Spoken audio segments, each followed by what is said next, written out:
At 8 o'clock, I think we have the second biggest game of the day where we're talking about overall playoff picture. I think this is going to be a massive game for a lot of playoff picture. We got number 18, Pitt, who's 7-0, traveling number 20, SMU, who's 7-1.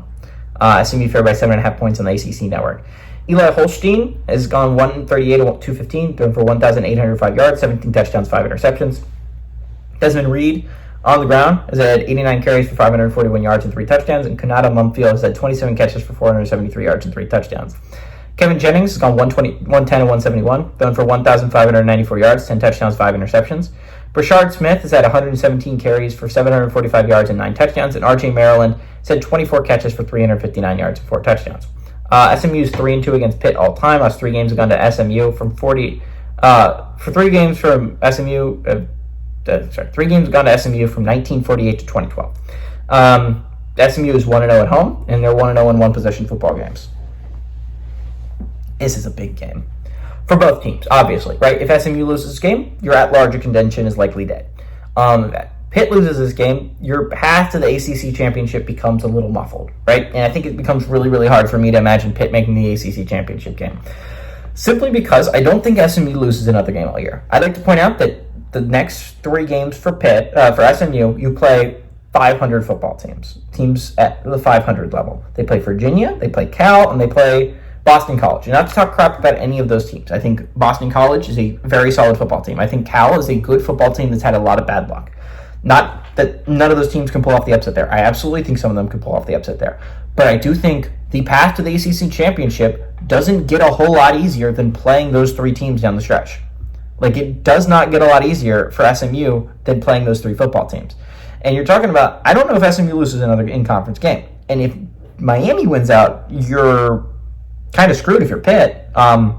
Even if you beat Clemson. Now, absolutely, you can still make an at-large berth, right? Like, the path to an at-large berth is very much still alive, but suddenly that Clemson game becomes an elimination game for both teams when you're talking about at-large berth. And that's if Clemson doesn't drop another one beforehand, of course, and that's if Pitt doesn't drop another one beforehand.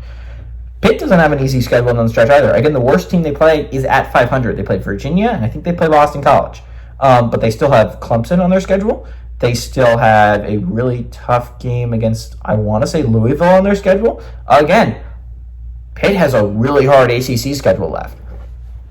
Probably the hardest outside of Clemson when you're talking about ACC teams' schedule down the stretch. It's going to be a really hard schedule for Pitt down the stretch, and I think it's going to be really interesting to see. This is a massive game for Pitt to win because then you're asking for your at-large berth. You need to win every game down the stretch that involves a game against Clemson.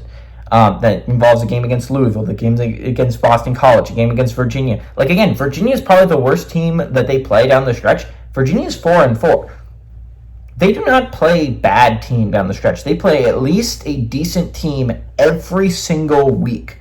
So if you're Pitt, this is a game you really can't afford to lose on the road to SMU. If you're SMU, you win, the world's your oyster, right? Chances you will go 11-1 are very solid. And if you're 11-1 by the end of the year, you're going to the ACC championship, chance to play for a top 4 berth.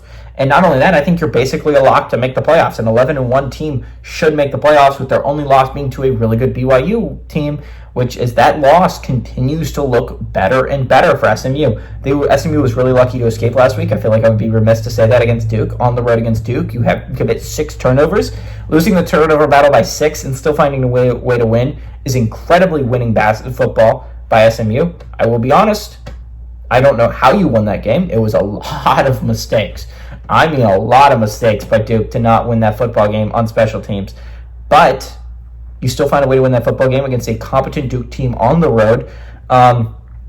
SMU's path is, I think, of all the conference, like if you're looking at teams in Power 4 conferences, it is the easiest after this week. It is the easiest path of any team. If you find a way to win this game and you are 8-1, your path to a conference championship berth and your path to a playoff berth or an at-large berth, very, very doable.